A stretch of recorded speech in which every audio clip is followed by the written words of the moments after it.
this season I have been mostly driving BMWs.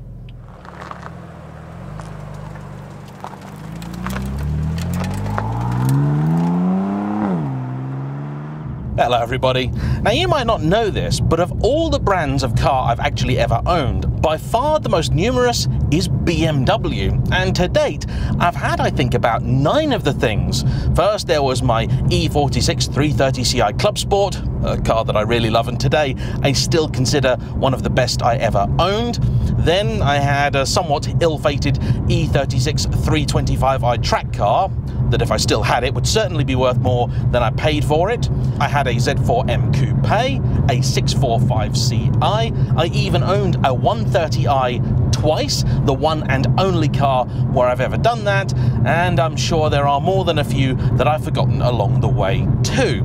But in recent times I haven't really driven all that many. A while back I seemed to do loads of them, like just about everybody did. However, things changed, the cars became a lot more expensive and I wound up focusing on other brands. Not intentionally, but it did feel for a little while like I was somewhat BMW'd out.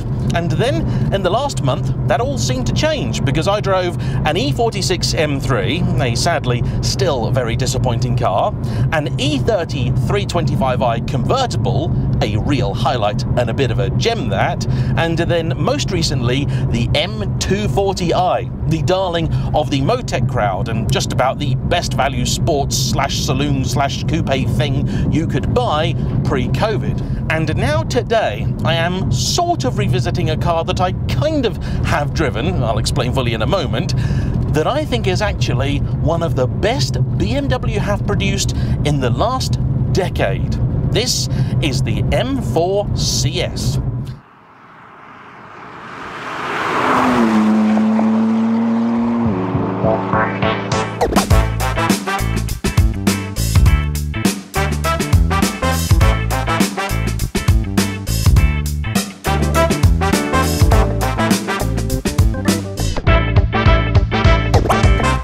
Now, it would appear that just about every time I mention a car from either BMW or Porsche, I have to intro it by saying, well, when this came out, it was quite controversial. And because I have talked about this a fair bit recently, I'll give you the condensed version. Once upon a time, there was a 3 Series, and you could get it as either a coupe, a saloon, an estate, or a convertible. And we were happy. We liked it. And then BMW decided they no longer wanted to make the 3 Series as a coupe. Instead, they'd build that car, but it would be called a 4 Series. And because we didn't know how lucky we were back in the 2010s, we were all a little bit upset about this because we didn't like the number 4 for some reason. Regardless, this actually turned out to be a very good thing because by having an entirely different model line, the 4 Series, what you'd formerly have called the 3 Series Coupe, could now be a far more distinct model. And for the M4, the performance variant, this meant it could be even more special again compared with its predecessor. And if you wanted to buy one, there was still an M3, but it was a 4-door, and to date, people will argue over which is better. I must admit, though I do prefer the looks of the M4, nice, wide, aggressive, very sleek and very much German muscle car, the M3 is the one that actually I think appeals a little bit more. Yes, it's not quite as svelte, but it actually looks in some ways even more butch because the regular 4 is so much bigger than the 3. When you have the M3, it looks far more special than a regular one. So, yeah. Anyway, 3-point turn hill start torture test. How does the M4 do? Turning circle is not great. This car has the DCT BMW's twin clutch transmission, which most of them did. You could in this era still get a manual for the regular car, but very, very few people actually optioned it. And truth be told, this twin clutch box is really good. In some 4 Series I've complained that you sit far too low and the bonnet is too high, but actually this seems okay and the visibility is alright. B-pillar over there is very, very big and does get in your way, but actually, no, generally speaking, I'm happy with this. Now, for the sake of the rest of this review, I'm just going to say M4, but for the most part, absolutely everything I say will also be true about the M3. Both the M3 and M4 landed in 2014, and in fact, to underline just how different these cars were, they now wore a different chassis code to their regular counterparts. This is the first time I think BMW had done that. So where your regular 3 Series was the F30, and the 4 the F32, the M's were the F80 and F82. Now, this being an M car, the first thing anyone is going to want to talk about is the engine. And here the new M4 did not have a particularly easy task, because it was taking over from the old E92, which up front had a glorious 4-litre naturally aspirated V8, which revved north of 8,000 RPM and sounded fabulous in the process.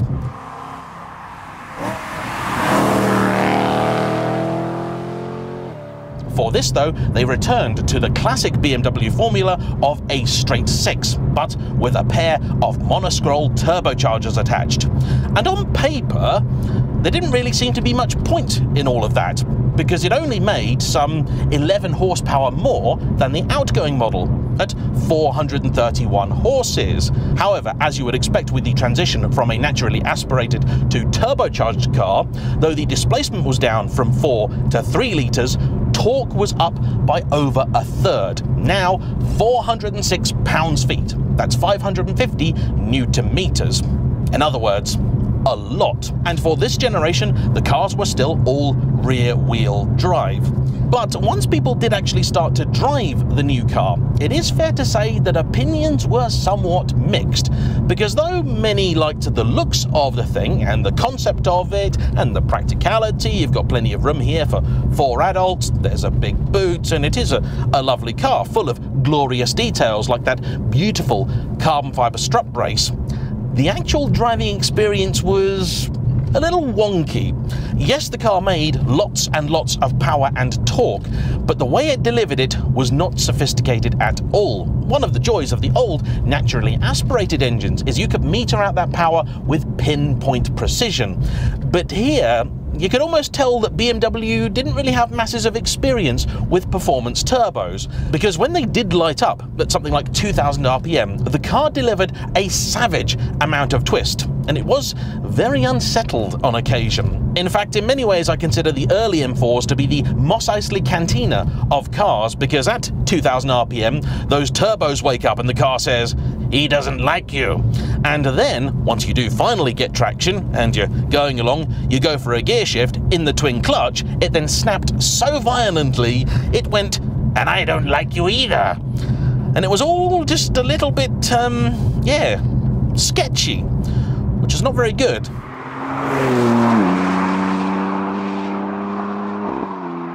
The now electric power steering also received quite a bit of criticism, and overall, it was a car that I really wanted to like, but just couldn't really find myself falling in love with it. However, in this regard, these cars are actually very Italian, because though yes, the original was deeply flawed, over the years BMW chipped away at it and started releasing a few new iterations every time, improving it, bettering little aspects of it, some subtle, some not so subtle, until what you were left with was not just a good car, but a great one. And that's what the M4 CS is. To fully explain it, I need to tell you about some of the other variants that they built along the way. First off was the M4 Competition. Now this was just a £3,000 option for the regular M4, which was priced at just under 60 grand. And for your money, you got a bit more power. So it rose from 430 horses to 450.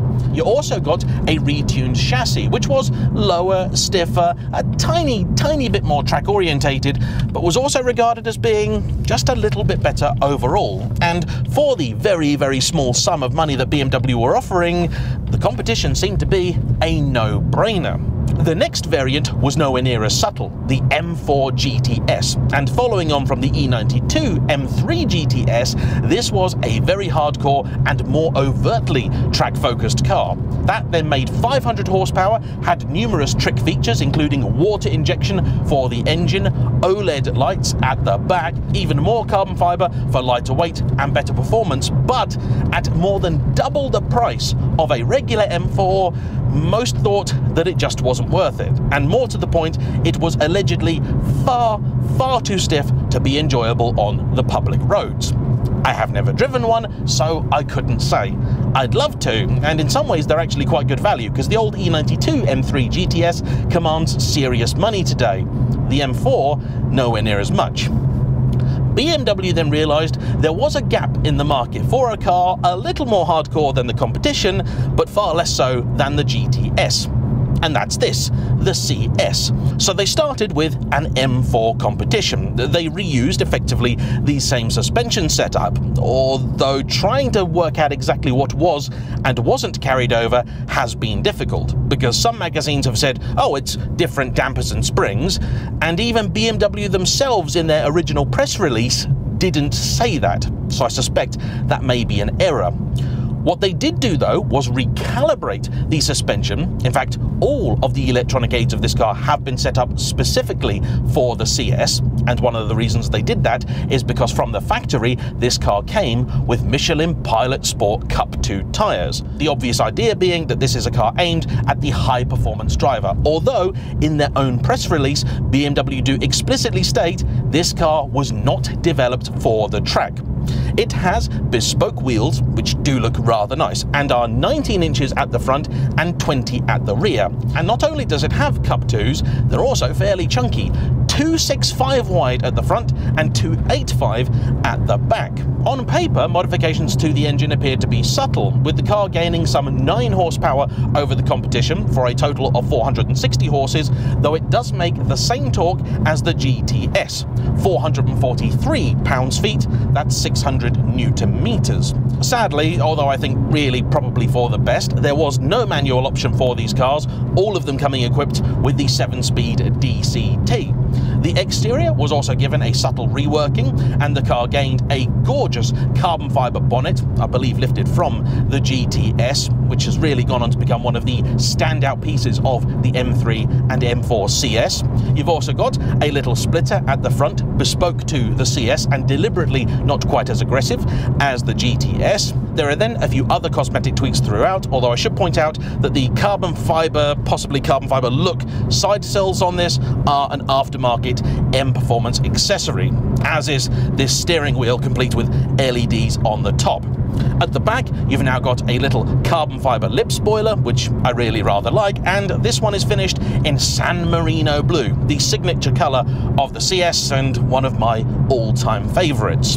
Carrying on this theme, the interior was then slightly more sparse than the regular car, featuring these weird sort of odd compacted fibre door cards with no storage bin or grab handle. Instead you've got this little fabric pull to shut them, and it all feels a bit daft really and unnecessary. The M3 didn't get those.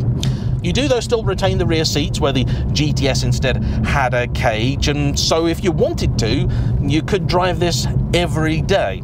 But its owner Gareth doesn't, because he's in his 50s now and he thinks this is far too leery for a 50-year-old to be driving. Instead, he's got something far more sensible for the daily commute, but as a former race driver, he does like having something powerful and rear-wheel drive about for when he wants to have fun. To help said engine breathe, you also had a bespoke exhaust setup, though the truth is that no M4 really is ever going to sound great. Because of the way that BMW plumbed everything in, what you have here is not really so much a 6-cylinder, more 2 3-cylinders having a bit of a fight with each other, and it's just never been the most sonorous thing. The B58, as you saw in the M240i, always sounded quite a bit nicer.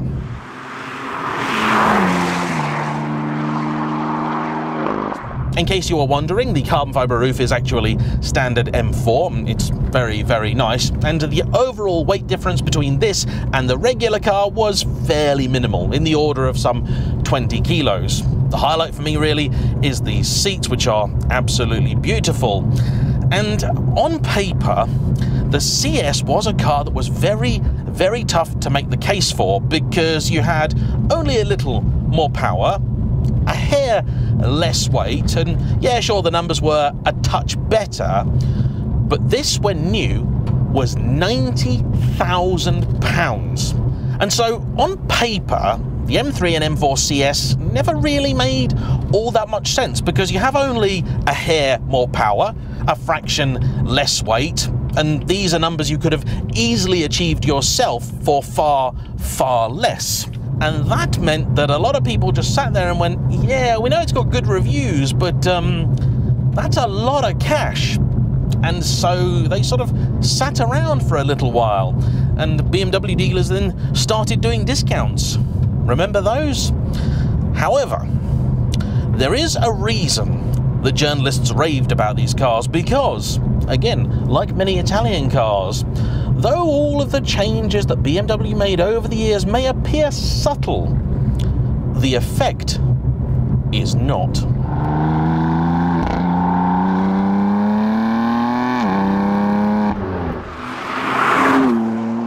Where do I begin? Well, just recently I drove a 991.1 generation Porsche 911 Turbo S, and I'm going to tell you here and now, this engine, far, far better. Sure, it's down on power quite significantly, some 100 horses, but the response is incredible. Now, I've chucked the car into its M1 mode. You have two little buttons on the steering wheel here in red, and it does look a bit tarty and awful, but you know, it works, and you can then use that to pre-configure the different driving modes. So here we've got the powertrain in full attack. I'm actually going to put it into sport mode because I think the throttle is a touch too stabby, but the steering and the suspension are both in comfort.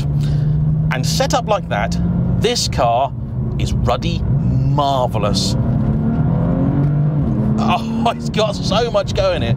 Now the gear shift is still, it's aggressive. There's a hair of delay before it gives you the shift, but only a small hair, yeah, not a big one.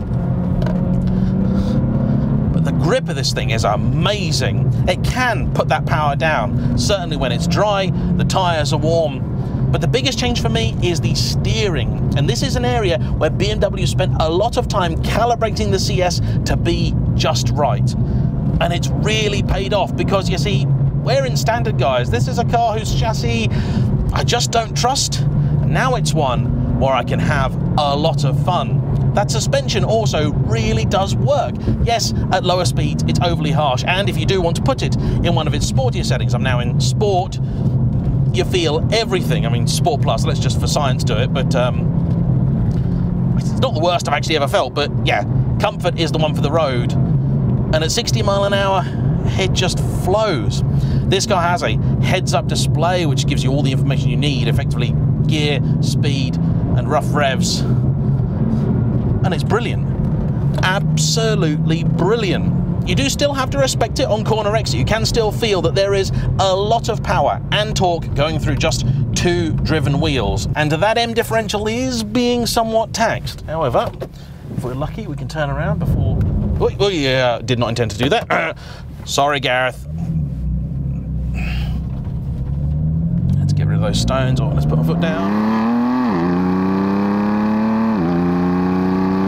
What a car. What a car. That mid-range punch is absolutely devastating, and you can make progress in this with an ease that'd just be alien to a driver of certainly an E92 M3. It's got so much go, this thing. Now, it is a big car, but then that's the same really as every other M4, and to be fair, not as big as some other cars that I've driven recently. This is a narrow-ish road, but it doesn't feel unpleasant, and I did do a lot of complaining in the early days about the 4 Series being a tough car to place. This feels a little easier, perhaps because the bonnet has all those bulges and things, so you've got more of an idea of where it is. The brakes are pretty good too. Steel's as standard, though for a fairly hefty sum, you could have also had the optional M carbon ceramics. And Gareth said earlier, and actually I do agree with him, had they given you those as standard, I think the price would have been a lot easier to justify, but they didn't.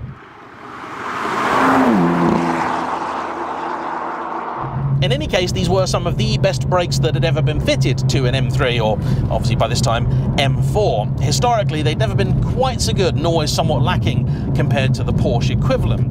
Now though, they work, the car moves, you begin to feel that chassis just shifting the weight around a little bit.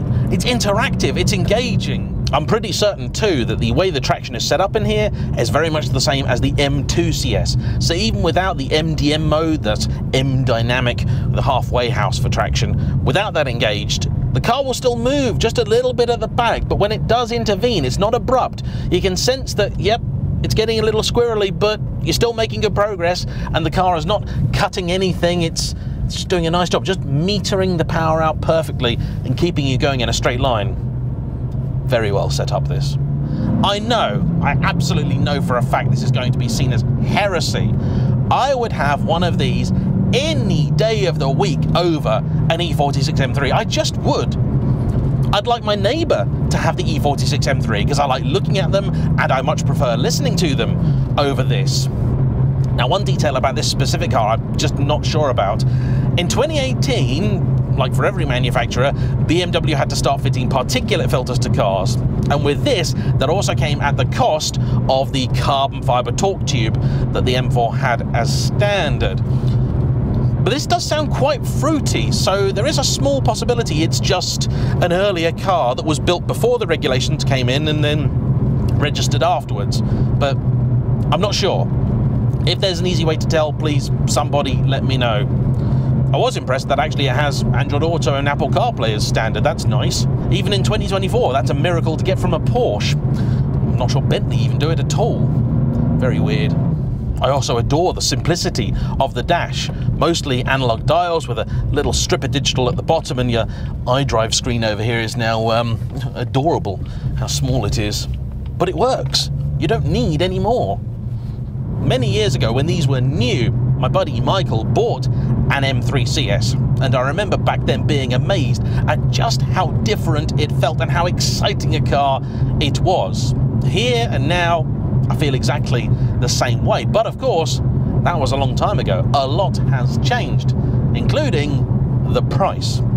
Today, to get yourself into an M4 of this generation, you'd be looking at about £20,000 by the time you've discounted cars that are still on fire. They exist at £17,000 or £16,000, but at that money, you have to put the fire out yourself.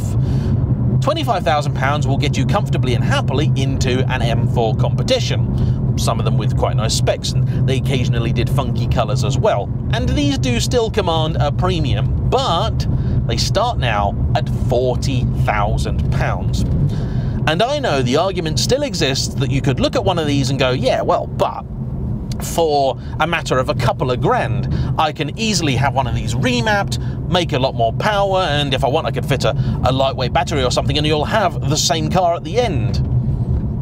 No, you won't. Trust me, you just won't.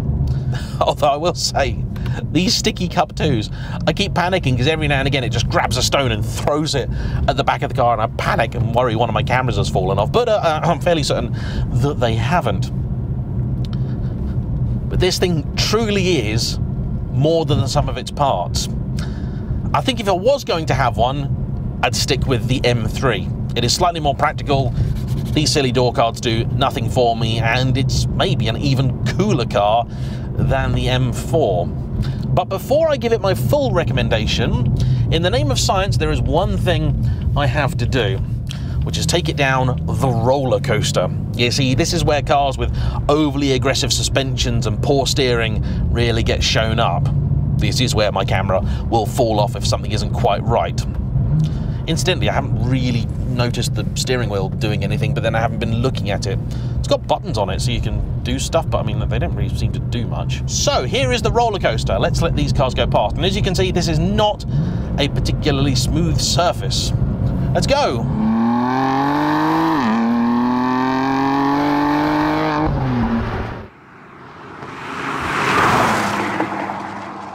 Oh, this is nice.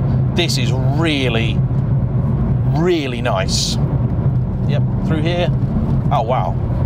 Adaptive dampers as standard with this. They were an option in the regular car. What I think you might call the last good-looking BMW, or certainly last good-looking 3 and 4 Series. Epic power, mega engine. Okay, it doesn't sound great, but modern enough inside that you could easily use this day to day. The M3 and M4 CS are not just good cars, they are truly brilliant. And as the cherry on this cake, because the CS always did command something of a premium, I suspect these are far less likely to have attracted the sort of owners that just want to stick cheap tyres on, map it, and then thrash hell out of it. Can't guarantee that won't have happened with one of these, but yeah. This one is very, very nice. Anyway, oh yeah. That traction really does work, and work well. Anyway, that I think is enough from me. I want to say a big thank you to Gareth for bringing his car around, and as ever, to you for watching. Don't forget to hit the like button, comment down below, subscribe if you haven't already, and I'll see you for the next one. Bye-bye.